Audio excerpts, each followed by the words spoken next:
আজ আপনাদেরকে দেখাবো সহজ একটি রান্না, ভাঙা ডিমের ঝোল।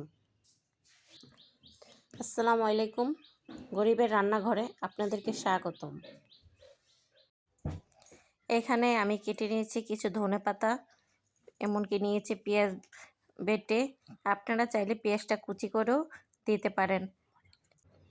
পেঁয়াজটা একটু বেটে দিলে সুস্বাদু হয়, এমনকি একটু ঝোলটা ঘন হয়, খাবারের টেস্টটা খুব ভালো আসে।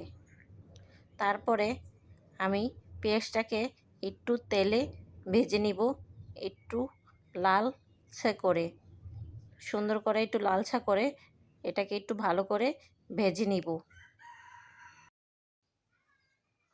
ভাজা হয়ে গেলে দিয়ে দেব একটু আদা রসুন বাটা 1 চামচ, তারপরে দেব একটু মরিচের গুঁড়া 1 চামচ,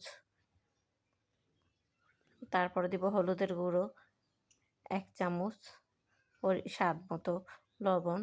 সব কিছু দিয়ে আপনি চাইলে এটার সাথে দারচিনি এলাচের গুঁড়ো ব্যবহার করতে পারেন, আপনার খুশি।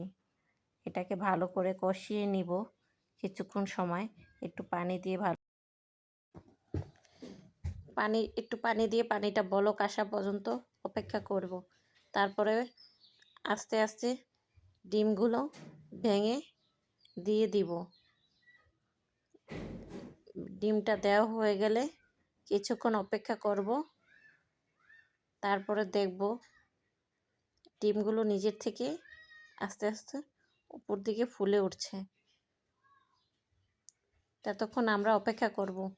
ঝোলটা আমাদের নিজেদের খুশি মতোই বাড়িয়ে রাখতে পারি বা কমিয়ে রাখতে পারি। তারপরে রাখা শেষ হলে ভালো করে ঝোলেরটা পরিমাণ মতো রেখে আমরা এখানে ধনেপাতা দিয়ে দিব। ধনেপাতা দিয়ে দিলে আমাদের খুশি মতো ঝোলটা দেখে আমরা এবার রেখে দিব। দেখুন কতটা সুন্দর হয়েছে। আপনারা এবার দেখুন, আপনারা বোঝার সুবিধাতে এটা একটা উঠিয়ে দেখাচ্ছি আমি। দেখান এটার ভিতরে কি সুন্দর একটা কালার এসেছে, দেখতেও খুব সুন্দর লাগে। এরকম আরও সহজ রান্নার ভিডিও দেখতে চ্যানেল আবার দেখা হবে পরবর্তী ভিডিওতে। আমাদের এই ভিডিওটি ভালো লাগলে লাইক এমনকি সাবস্ক্রাইব করে দিন।